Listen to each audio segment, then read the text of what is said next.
नहमदुहु व नुसल्ली अला रसूलिहिल करीम अम्मा बअदु फ़अऊज़ु बिल्लाहि मिनश शैतानिर रजीम बिस्मिल्लाहिर रहमानिर रहीम। मुअज़्ज़िज़ नाज़रीन किराम, बशीर शिफ़ा रूहानी मरकज़ की तरफ से अस्सलामु अलैकुम व रहमतुल्लाहि व बरकातुहू।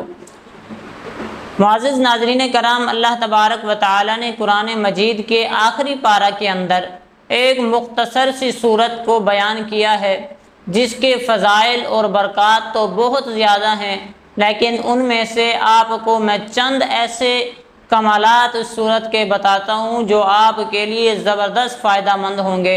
आजकल हमारी चूँकि शहरी ज़िंदगी है और मुशक्क़त और मेहनत से हम बरी ज़िम्मा हैं, हमारी ऐसी वर्जिश ख़ास कोई नहीं है जिसकी वजह से हमारी जिस्मानी ताकत बहाल रहे।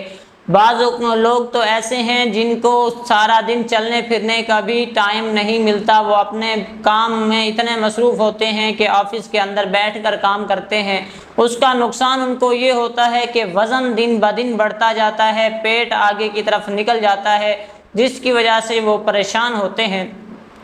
उनके लिए ये अमल ज़बरदस्त अमल है कि अल्लाह तबारक व तआला के कलाम मजीद के आखिरी पारे के अंदर जो सूरत है, सूरतुल कुरैश के नाम से, लिईलाफि कुरैश, ये एक ज़बरदस्त सूरत है पेट कम करने वालों के लिए।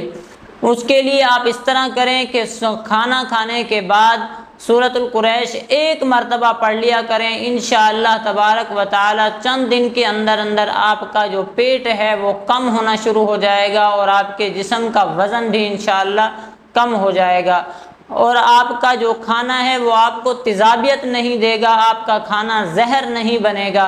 और बाज़ रिवायात में आया है कि अगर किसी ने आपके खाने के अंदर जहर मिला दिया हो, आपके साथ किसी किस्म की कोई ज़्यादती करने के लिए, आपको मारने की नीयत से या आपको नुकसान पहुंचाने की नीयत से कोई चीज़ आपके खाने के अंदर मिला दी हो, तो आप खाना खाने के बाद जब सूरह कुरैश की तिलावत कर लेंगे तो इंशाअल्लाह तबारक व तआला आपके ऊपर जहर का भी असर नहीं होगा। आज के लिए बस इतना ही, मिलते हैं इंशाअल्लाह आइंदा वीडियो में। अस्सलामु अलैकुम व रहमतुल्लाहि व बरकातुहू।